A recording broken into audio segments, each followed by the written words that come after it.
বন্ধুরা আজকে আমি নিয়ে এলাম তঙ্গর জন্য ভালোবাসার গোলাপ ফুল আর এই গোলাপ ফুলটা আমি তঙ্গরে আজকে উপহার দিব। তো আশা করছি তোমরাও আমাকে পাল্টা ফুল দিবা। তো যাই হোক এই ফুলটা আমি কত সহজ করে বানাইছি আর কিভাবে করে বানাইছি ওইটা সম্পূর্ণ তঙ্গর হাতে আজকে তুলে ধরবো। আর আশা করছি ভিডিওটা তোমরা সম্পূর্ণ দেখবা। প্রথমে আমি হেনে নিয়ে নিতেছি ১ কাপ ময়দা।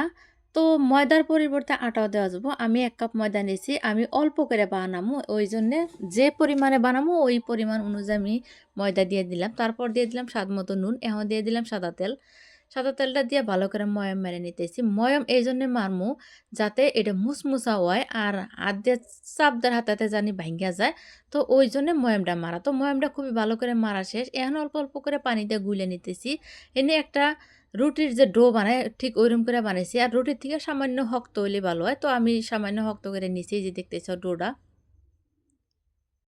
প্রথমে গোলাপ বানাতে একটা রুটি বানান লাগবো। তো আমি এই যে আটাটা ২ ভাগ করে ১ ভাগ নিয়ে নিছি। একটা পাতলা করে রুটি বেলে নিমু। তো পাতলা করে রুটি বেলে নিতেছি।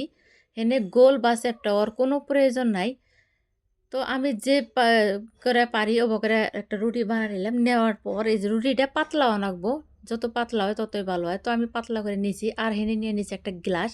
তো আমি ছোট, ছোট সাইজের করবো ওইজন্য গ্লাস নিয়েছি। তোমরা যদি বড় করে বানাবার চাও তাহলে গ্লাসের থেকে যেটা বড় পোরশন থাকে গোল করার জন্য ওইটা নিয়ে নিবে। তো এই যে সাইডটা আমি রুটি গোল করে নিয়ে নিছি। এখন মাছ বরাবর কাইটা নিতেছি। তো প্রত্যেকটা গোল মাছ বরাবর কাইটা নিয়ে রাখবো। তো রুটিগুনা আমার কাটা শেষ। এখন আমি গোলাপগুনা বানামু। ওইজন্য আমি এই যে সাজায় নিতেছি।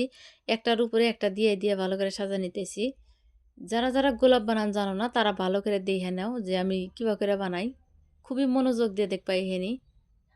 তো এই উল্টা সাইডে থেকে এই যে বলটাই নিতেছি আর আ আমি এখানে পানি দেওয়ার কথা ছিল কিন্তু পানি দিয়ে নেই নাই। একটার উপরে যে একটা দিয়ে পানি দেই নাই। কিন্তু এবার করে নিয়ে নিলাম এই যে সুন্দর একটা গোলাপ হয়ে গেল। আমি গোলাপটা বানাইলাম গোলাপের কলির থেকে সামান্য অল্প বড় ওই জন্যে এই যে ছোট ছোট করে নিছি। এই যে দেখতেছো তোমরা খুবই সুন্দর একটা গোলাপ হয়ে গেল। তো আমি এরম করে আরো গোলাপ বানাই নেবো।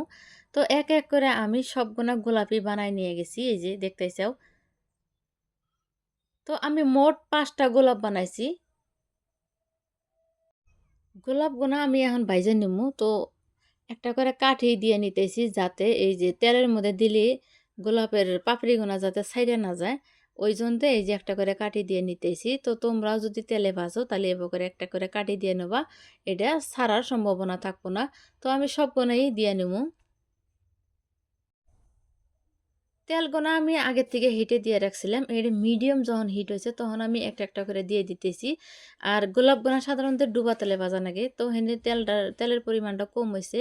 ওই জন্য আমি এই যে চামচের সাহায্যে যেভাবে করে দিতেছি যাতে উপরেও ভাজা হয় তলেও ভাজা হয়। তো কিছুক্ষণ হওয়ার পরে ভালো করে উল্টায় পাল্টায় নাড়াচাড়া করে নিচ্ছি। এই যে সম্পূর্ণ গোলাপগুনা একদম অক্ষতভাবে আছে।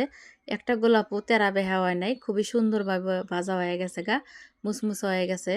আর এটা বাস্তি কালা একদম আছে মানে অল্প আগুনের মধ্যে এটা ভাইজা না রাখবো যাতে ভিতরেও ভাজা হয়।